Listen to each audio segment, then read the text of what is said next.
আপনি এমন কেন? চুপচাপ হয়ে থাকেন সব সময়। আমি আবাসিক এলাকায় নতুন এসেছি। আজ 4 মাস হলো। অনেকটা নিস্তব্ধ পরিবেশ চারিদিকটাতে বিরাজ করে। আমি কোনো এক বিল্ডিং এর ছাদে একটা ছোট্ট ঘরে একা থাকি।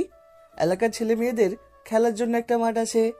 সব বয়সের মানুষ এখানে হাঁটাহাঁটি করে, বিশেষ করে ডায়াবেটিসদের সাথে যারা জড়িত তারা। শুক্রবারের দিনটাতে ছাদে দাঁড়িয়ে খোলা মাঠটার দিকে তাকিয়ে আছি। সময়টা বসন্তের। শীতের অস্তিত্ব শেষে এখন বসন্তের অস্তিত্ব জানান দিচ্ছে প্রকৃতির মাঝে। পাঁচতলা বিল্ডিংটার ছাদে মৃদু বাতাসে কেমন যেন অন্যরকম অনুভূতি হচ্ছে। তাই দাঁড়িয়ে খোলা মাঠের দিকে তাকিয়ে আছি। তখনই আমি উপরের কথাটি শুনি। আমি মেয়েটির দিকে তাকিয়ে একটু আমার আশেপাশে দেখলাম, কিন্তু কাউকে তো দেখলাম না। মেয়েটি আমার মতো মাঠটার দিকে তাকিয়ে কথা বলছে। তার মানে কথাটা নিশ্চয়ই আমাকে বলেছে, আবার আমাকে নাও বলতে পারে, কেননা মেয়েটির কানে হেডফোন আছে। হতেও পারে কারোর সাথে কথা বলছে। আমি চুপ করেই থাকলাম। আরে কি হলো? চুপ করে আছেন কেন? বলুন না। আপনি এমন চুপচাপ কেন থাকেন? সত্যি কি মেয়েটা আমাকে বলছে ফোনে কথা বললে তো আস্তে আস্তে করেই বলতো?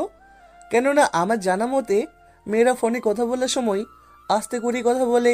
আর তাছাড়া আমি তো মেয়েটার 5 থেকে 6 হাত দূরে। একটু যখন জোরে কথা বলছে তার মানে আমাকেই বলছে। আমি মেয়েটির দিকে তাকিয়ে বললাম, আপনি কি আমাকে কিছু বলছেন? আচ্ছা গাধারাম, আপনার পাশে কি আর কেউ আছে? হুম, আপনাকেই বলছি। আমি কি বলবো ভেবে পাচ্ছি না। অবাক হলাম। মেয়েটি আমাকে কথাগুলো বললো, কিন্তু কেন বললো? মেয়েটি কি আমায় আগে থেকে চিনে? কিন্তু কি করে? আমি তো আগে কোনোদিন তাকে দেখিনি। এলাকাতে নতুন আসতে, আবার আবাসিক এলাকা হওয়াতে কাউকে ঠিকমতো চেনা হয়নি। আপনি কি বোবা? কথা বলতে পারেন না? সে কখন থেকে বলছি, আপনি এমন কেন? কথা কি কানে যাচ্ছে না? না, মানে ভাবছি। কি ভাবছেন? কি বলবো সেটা ভাবছি। আপনি একটা আস্ত হাদারাম। একটা মেয়ে এসে কথা বলছে, উত্তর দিবেন তা না করে ভাবতে বসেছেন। মেয়েটির মিষ্টি হাসিটা আমার খুব আকর্ষণ করলো। কেমন যেন মাদকতা লুকিয়ে আছে। আমি অবাক হয়ে চেয়ে আছি মেয়েটির মুখের দিকে। মেয়েটি আমার দিকে তাকিয়ে আছে। তখনই যেন ওনার হাসিটা উবে গেল। এই যে, আপনি এভাবে তাকিয়ে আছেন কেন? না মানে, ফাজিল ছেলে। পাই দাও। এতক্ষণ বক বক করে চলেছি, একবারও তো জানতে চাইলেন না আমার নাম কি। শুনেছি সুন্দরী মেয়েদের সামনে ছেলেরা বললে তাদের হুঁশ থাকে না। আচ্ছা, আমি কি সুন্দরী? তা না হলে আপনি আমি জিজ্ঞেস করেননি কেন? হুম। আমি মেয়েটির কথাই বেশ অবাক হলাম। চেনা নেই জানা নেই কোথা থেকে এসে মেয়েটি আমাকে এসব কথা বলছে। মাথার সমস্যা আছে নাকি? কি নাম আপনার? আমি জান্নাত।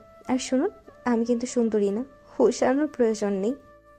আমি চুপচাপ দাঁড়িয়ে ছাদ থেকে নামবো বলে পা বাড়াতেই মেয়েটি বলল, জানেন, আপনার চিন্তা শক্তি, আপনার কল্পনাগুলো আমার বেশ ভালো লাগে মিস্টার আবির সাহেব। আশ্চর্য! এই মেয়ে কি পাগল? আমার নাম ও জানে, আর কি সব আজগুবি কথা বলছে। আমি থমকে দাঁড়ালাম, ঘাড় ঘুরে তাকালাম মেয়েটির দিকে। পা থেকে মাথা অবধি এবার ভালো করে দেখে নিলাম। জান্নাত নামের মেয়েটি কোনো জ্যোতিষ্য নাকি? আপনি কি বলতেছেন? আমি কিছুই বুঝতেছি না। মানে আপনার কবিতাগুলো আমার খুব ভালো লাগে। আপনার কবিতায় নিজেকে কল্পনা করতে ভালো লাগে। আমি কবিতা লিখি আপনাকে কে বললো? মন ফড়িংয়ের দেশে যাব সঙ্গে নিয়ে তোমায়, তোমার হাতে হাত রেখে হেঁটে যাব, সঙ্গী হবে কি আমার? চরণ দুটি শুনে আমি বেশ অবাক হলাম, কারণ এই 2 লাইন কবিতা আমি কাল লিখেছি, কিন্তু এই জানি কিভাবে। এটা আপনার সঙ্গী কবিতার 2 লাইন, তাই না? কিন্তু আপনি জানেন কি করে? আচ্ছা, আপনি এমন কেন? প্রতিদিন কবিতা লেখেন আর সেটা 2 লাইন লিখে অসমাপ্ত করে কাগজ মুছড়ে ফেলে দেন কেন? জানেন, আপনার লেখা সব অসমাপ্ত কবিতাগুলোই জানালা দিয়ে বয়ে যাওয়া বাতাসের জন্য আমার রুমে এসে পড়ে। একদিন ব্যাপারটাকে খোঁজ নিয়ে জানতে পারি এটা আপনারই কাজ। কেন এমন করেন? আসলে বাসায় একা থাকি। অফিস শেষে সময় কাটানোর জন্য মনে যা আসে তাই একটু সাজিয়ে লিখতে চেষ্টা করি। আর যাই লিখি 2 লাইন লেখার পর আর লিখতে ইচ্ছা করে না। আমি আর কিছুই না বলে জান্নাতের কাছ থেকে চলে আসলাম। আমি চাই না পরিচিত হতে, একদমই ইচ্ছে করে না কোনো মেয়ের সাথে কথা বলতে। এভাবেই কেটে যায় 6 দিন। কোথায় যাচ্ছেন? অফিসে যাব। বাসা থেকে বের হলাম, ঠিক তখনই জান্নাত এসে কথাটা বলল।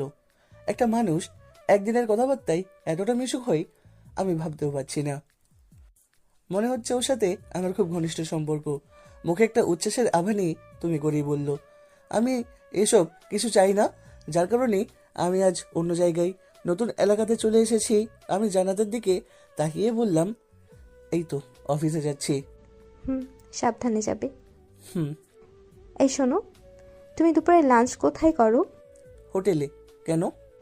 তুমি হোটেলে খাও? হোটেলের খাবার তেমন ভালো না, তুমি কি জানো না? বাসা থেকে খাবার নিয়ে যাবা, বুঝছো? আমি আর কিছু বললাম না। কেমন একটা অধিকার খাটানো ভাব দেখছি, যা আমার মোটেও সহ্য হয় না। এভাবেই ওর সাথে আমার পরিচয়। অনেক মিশুক টাইপের মেয়ে। জান্নাত রোজ আমার কেয়ার নিতে লাগলো। রোজ অফিসে থাকলে ফোন দিতে থাকে, বাসায় আসলে খোঁজ খবর নিতে থাকে, নানানভাবে কথা বলতে থাকে সব সময়।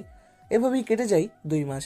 একদিন বিকেলে ছাদে দাঁড়িয়ে আছি, তখন এই জান্নাত এসে বলল, আবি, তোমায় কিছু বলবো, কিছু মনে করবে না তো? না, বলো। ও খানিকক্ষণ নীরবতা পালন করতে লাগলো, মনে হচ্ছে কথাটা বলার জন্য প্রস্তুতি নিচ্ছে। তুমি আমায় কিভাবে দেখো? ওর কথাটা শুনে আমার আর বুঝতে বাকি রইল না ও কি বলতে চাচ্ছে। একটা হাসি দিয়ে বললাম, তোমাকে আমার চোখ দিয়ে দেখি। দেখো, ফাইজলামি করো না। তুমি আমার একজন ভালো বন্ধু। শুধুই বন্ধু, অন্য কিছু না? মানে? আমি তোমায়... ও পুরো কথাটা শেষ করলো না। আমি যা বুঝার বুঝে গেছি, ফিরিয়ে দিলাম ওকে। যখন ফিরিয়ে দিলাম, একটা কান্না আর মন খারাপের আভা নিয়ে দৌড়ে চলে গেল। হয়তো একটু কান্নাকাটি করবে, তারপর অবশ্য করুক, কারণ আমি চাই না এসবের মাঝে জড়াতে। আমার কেন জানি না মেয়েদেরকে বিশ্বাস করতে পারি না আমি। অনেক চেষ্টা করেছি কিন্তু পারিনি। এভাবে কেটে যায় 12 দিন। এই 12 দিনে মেয়েটির সাথে আরও একবার দেখা কিংবা কথা হয়নি। একবারের জন্যও সে আর আমার সামনে আসেনি। কিন্তু সত্যি বলতে আমি জান্নাতকে মিস করতে শুরু করেছি। মেয়েটি সবসময় আমার সাথে থাকতো, গল্প করতো, হাসতো, কেয়ার নিত। কিন্তু এখন আর সে নাই না। আসলে ফিরিয়ে দেওয়ার কারণও আছে। আমার সৎমা আছে। আমি দেখেছি সৎমা বাবাকে একটুও ভালোবাসে না, আমাকে কেমন পর করে দিয়েছে। তাই এখানে এসে থাকতে হচ্ছে।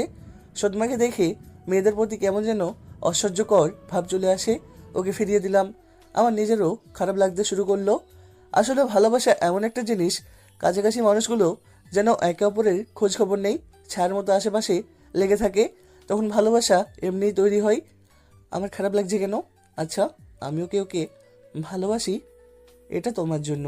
ওকে ফিরিয়ে দেওয়ার 14 দিন পরে ওর সাথে দেখা করি, যেখানে আমাদের প্রথম দেখা হয়। আমি ওকে আসতে বলেছি। আমার দিকে তাকিয়ে সে চমকে উঠল। সন্ধ্যার পর তাকে ছাদে আসতে বলেছি। কি এটা? খুলেই দেখো। এটা তো শাড়ি, আমার জন্য? জানি মেয়েটা কষ্ট পেয়েছে, তবে তার জন্য নিজেও কষ্ট পেয়েছি। কারণ ভালোবাসা জন্মানোর জন্যও তো সময় লাগে নাকি? তোমার জন্য অনেক আগেই দিব বলে আমি পুরো কথাটা বললাম না। আর এসব কথা পুরোপুরি বলার দরকার হয় না। আমি যখন শাড়িটি দিলাম, ও অবাক হয়ে তাকিয়েছিল, কারণ গিফট ছোট্ট হলেও ভালোবাসার মানুষের কাছে দামি। একটু অপেক্ষা করো, আসছি।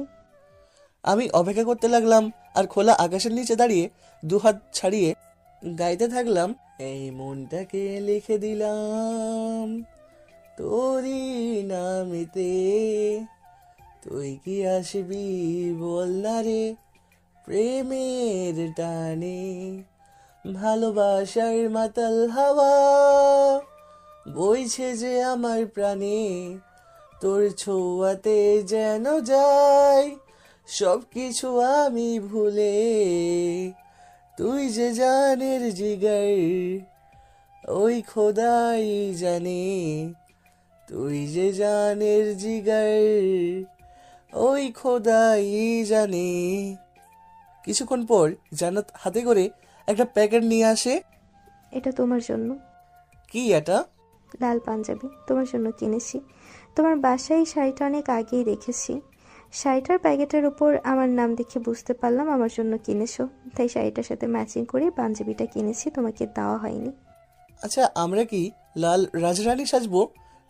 তোমাকে কি জড়িয়ে ধরবো? আমার কথা শুনে ও চুপ হয়ে গেল, মাথাটা নিচু করে দাঁড়িয়ে রইল। আমি আস্তে করে হাত ধরে বললাম, ভালোবাসি। এই একটা শব্দ শুনে